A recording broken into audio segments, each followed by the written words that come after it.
Bienvenue à tous pour ce sixième épisode de Cro-Blanc TV. Alors pour commencer, j'aimerais bien d'abord tous vous remercier pour quasi tous, pour vos magnifiques dessins que vous nous avez transmis et pour toutes vos réponses concernant le camp. Maintenant, nous allons voir si vos machines marchent face au portail. On croise les doigts.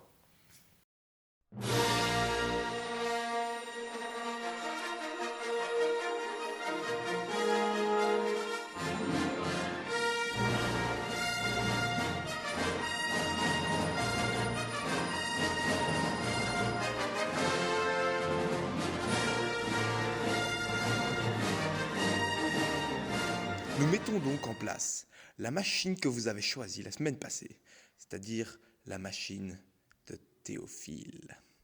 Alors, on met la machine en place avec l'aide de Marco. Ça balance le grand pont, et puis ça lance les chewing-gums qui bloquent les roues dentées. Et est-ce que ça va passer? Boum! C'est bon, on peut passer! Alors, après que le portail soit ouvert, toute l'équipe peut y passer, y compris Balou qui arrive à la toute fin et arrive à quand même rentrer dedans avant que les gardes ne l'attrapent. Ensuite, on se rend compte que Marco était encore parmi nous, en fait. Marco, qu'est-ce que tu fais encore là? Tu n'appliques pas à Da Vinci Land? Marco fait, ouais, mais finalement, je trouve qu'on s'est bien amusé, donc j'aimerais bien continuer l'aventure avec toi. Évidemment, nous, on est des types cool, alors on lui fait, oui, bien sûr, tu peux continuer. En plus, t'as quelques petites connaissances en mécanique et ça peut toujours aider.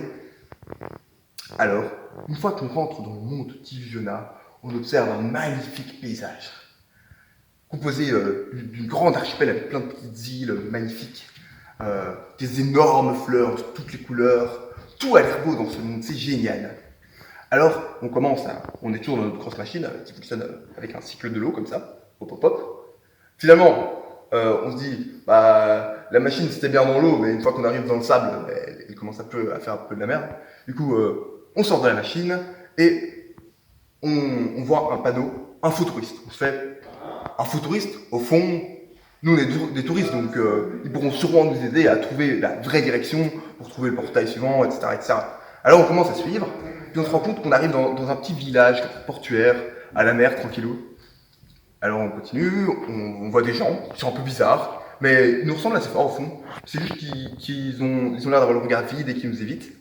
Et finalement, on entre dans l'infotouriste, dans une grande pièce. Voilà. Une fois entrés dans la pièce de l'infotouriste, la lumière commence à décliner et nous apercevons un grand écran qui diffuse des images. On ne comprend pas trop ce que c'est. Tout d'un coup, les images s'arrêtent.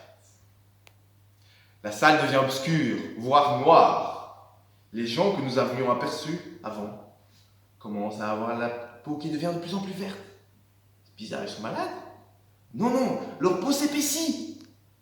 Et on croit... je crois apercevoir des écailles. Des écailles? Leurs pattes deviennent toutes petites. Ils ont une grande queue qui pousse. Ils tombent au sol. Et ce sont des gros crocodiles. Oh! C'est plus un infotouriste. On est dans une cage. On est pris au piège.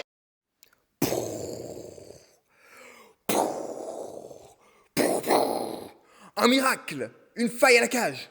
La toute petite équipe se précipite hors de celle-ci et se retrouve dans une eau trouble. Les crocos aussi se précipitent dans l'eau.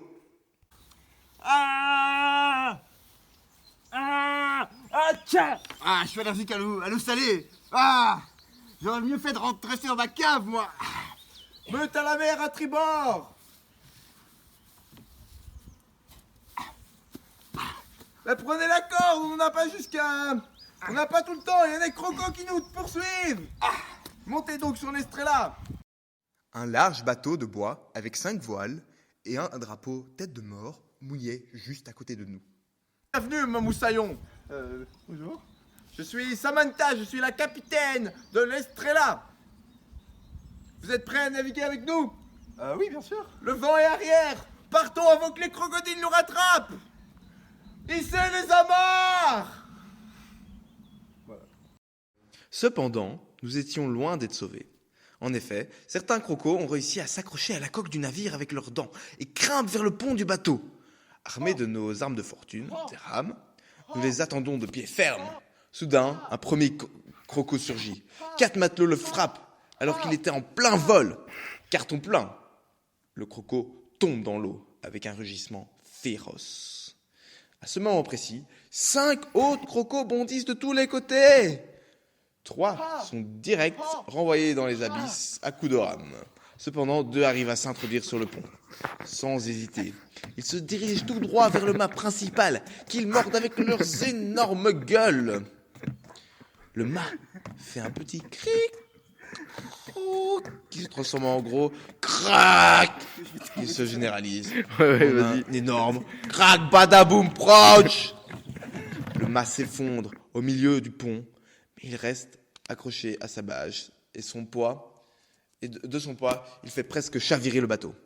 Soudain, dans un éclair de vitesse, Samantha saisit une énorme hache et frappe à la base du mât. Celui-ci se détache et tombe dans l'eau, emportant les 2 crocos dans un tsunami. Au moins, nous sommes débarrassés de ces gros crocos obèses. Bah maintenant, je sais pas comment on va retourner chez Océanov.